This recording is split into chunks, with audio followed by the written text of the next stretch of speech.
bunch of ways to get rid of like a VCR. Now let's go to your sentimental stuff, because that's really one other reason we save stuff that we don't need or use, is because we have an emotional attachment. And that's true. However, think about this. Wouldn't one baby outfit bring back as many happy memories as all of them for every year?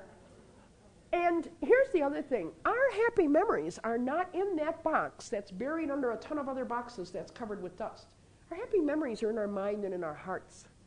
And so to have one or two things that remind us and maybe put it out serves our memory better than having boxes and boxes and boxes of happy memories.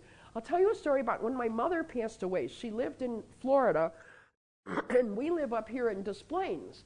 So we didn't have the luxury of being able to take our time. We had to go down and empty out our place because it could be hit by hurricanes or vandals. So I pulled my teenage daughter, Carrie, out of school. And Carrie came with to help me. And if you have to go through this, getting rid of beloved person's stuff, I really recommend that you ask somebody to help you. I was lucky to have my daughter, who had an emotional attachment to my mother also, but it could be a stranger. You could call a local church or a scout troop or a Kiwanis group or a Rotary group and just tell them, I'm going through the difficult job of going through my parents' or my spouse's stuff, and ask for help. So here's what Carrie did. Here's how she helped me. I wanted to bring most of the stuff back, and Carrie would say, do you really want to pay money to pack this up and ship it home and then bury it in the garage under a bunch of other boxes where you'll never look at it, and when you die, I'll throw it out?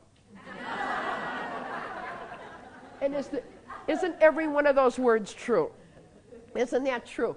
So what we did is we put out all of her stuff and invited her friends and neighbors over to take something as a memento, or if you could use it. And then whatever was left, we were going to take to a Goodwill place.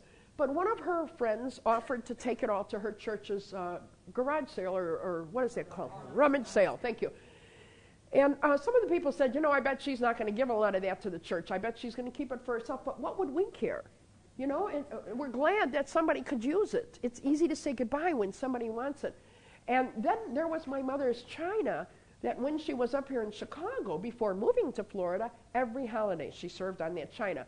And we had 4 young nieces who had just gotten married. So I called everybody in the family, do you want Grandma's china? And they didn't, and Carrie didn't. So I gave it to her best friend.